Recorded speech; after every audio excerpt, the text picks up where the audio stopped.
Dahulu kala di kerajaan Tanggehan yang dijabat oleh Prabu Swarnalaya dan Ratu Purbamana, terdapat sebuah legenda yang menyelimuti kerajaan indah ini.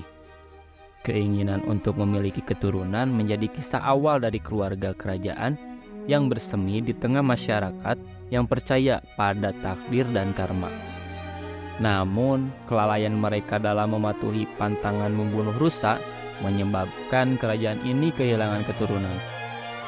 Tak putus asa, Prabu Swarnalaya memutuskan untuk bertapa di Gua Gunung Mas, mencari penebusan agar keluarga kerajaan ini dikaruniai keturunan.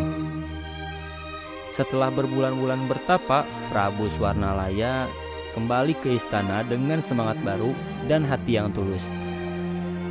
Dan akhirnya berita bahagia pun datang.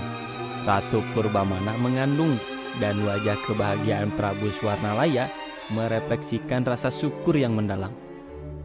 Waktu berlalu, dan dengan penuh kegembiraan mereka menyambut kelahiran Dewi Kuncung Biru.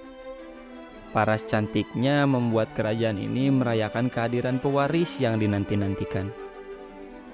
Namun kebahagiaan berubah menjadi ujian ketika Dewi Kuncung Biru tumbuh menjadi seorang putri yang manja. Permintaannya yang semakin tidak masuk akal membuat raja dan ratu kebingungan. Puncaknya adalah saat ulang tahunnya, ketika Dewi Kuncung Biru menginginkan hiasan rambut emas permata. Raja dan ratu menolak, namun rakyat dengan sukarela mengumpulkan harta untuk memenuhi keinginan putri mereka. Namun, kejutan terjadi saat Dewi Kuncung Biru menemukan hadiah di dalam kotak. Marah, ia melemparkan kotak itu dan membuat seluruh kerajaan terkejut. Dampaknya begitu besar. Alam sendiri merespon kemarahan putri yang tidak bersyukur.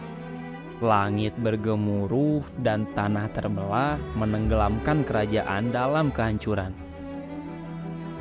Telaga Warna, tempat dulu berdirinya kerajaan, mengingatkan kita pada kebijaksanaan alam yang tidak bisa diabaikan.